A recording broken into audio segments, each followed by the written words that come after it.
മതവിദ്വേഷ പരാമർശത്തിലുള്ള P ജോർജിന്റെ മുൻകൂർ ജാമ്യാപേക്ഷ ഹൈക്കോടതി തള്ളിയിരിക്കുകയാണ്.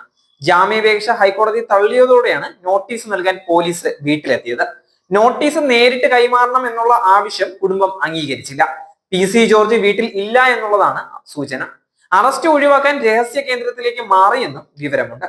നോട്ടീസ് കൈപ്പറ്റാൻ തയ്യാറാണെന്ന് അറിയിച്ചതായി മകൻ ഷോൺ ജോർജ് പറയുകയായിരുന്നു. എന്നാൽ നോട്ടീസ് നേരിട്ട് നൽകണമെന്നുള്ള പോലീസ് നിലപാട് അംഗീകരിക്കാൻ കഴിയില്ല എന്നും ഷോൺ പറയുകയാണ്.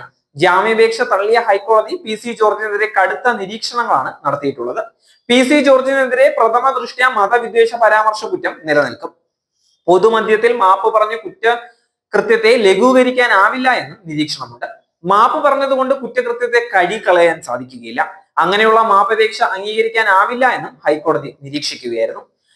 ജോർജ് നിരന്തരം മതവിദ്വേഷ പ്രസംഗം നടത്തിയെന്നും ജാമ്യം നൽകിയാൽ അത് തെറ്റായ ഒരു സന്ദേശമാകുമെന്നും കോടതി നിരീക്ഷിക്കുകയായിരുന്നു. ടെലിവിഷൻ ചർച്ചയ്ക്കിടെ നടത്തിയ മതവിദ്വേഷ പരാമർശത്തിൽ BJP നേതാവ് ജോർജ് തിങ്കളാഴ്ച പോലീസിന് മുന്നിൽ ഹാജരാകാൻ കൂടുതൽ സമയം ആവശ്യപ്പെട്ട് ജോർജ് പോലീസിന് അപേക്ഷ നൽകിയിരുന്നു. ഇന്ന് 2 തവണ പോലീസ് വീട്ടിലെത്തിയിട്ടും ജോർജ് നോട്ടീസ് കൈപ്പറ്റിയിരുന്നില്ല. ജോർജ് നിലവിൽ വീട്ടിലില്ല. മതവിദ്വേഷ പരാമർശത്തിൽ ഉന്നത പോലീസ് ഉദ്യോഗസ്ഥരുടെ നിർദ്ദേശത്തിനനുസരിച്ച് നടപടി എടുക്കാനാണ് ഈരാറ്റുപേട്ട പോലീസിന്റെ നീക്കം. ഇന്നലെ ജോർജ് മുൻകൂർ ജാമ്യാപേക്ഷ ഹൈക്കോടതി തള്ളിയിട്ടുണ്ടായിരുന്നു. ഈരാറ്റുപേട്ട പോലീസ് എടുത്ത കേസിൽ നേരത്തെ കോട്ടയം ജില്ലാ സെഷൻസ് കോടതിയും ജോർജിന്റെ മുൻകൂർ ജാമ്യാപേക്ഷ തള്ളിയിരുന്നു. ടെലിവിഷൻ ചർച്ചയ്ക്കിടെ വിദ്വേഷജനകമായ പരാമർശം നടത്തിയത് അബദ്ധത്തിൽ പറ്റിപ്പോയ പിഴവ് എന്നായിരുന്നു ജോർജിന്റെ വാദം. പരാമർശത്തിൽ കോടതി കടുത്ത അതൃപ്തിയും രേഖപ്പെടുത്തിയിട്ടുണ്ടായിരുന്നു.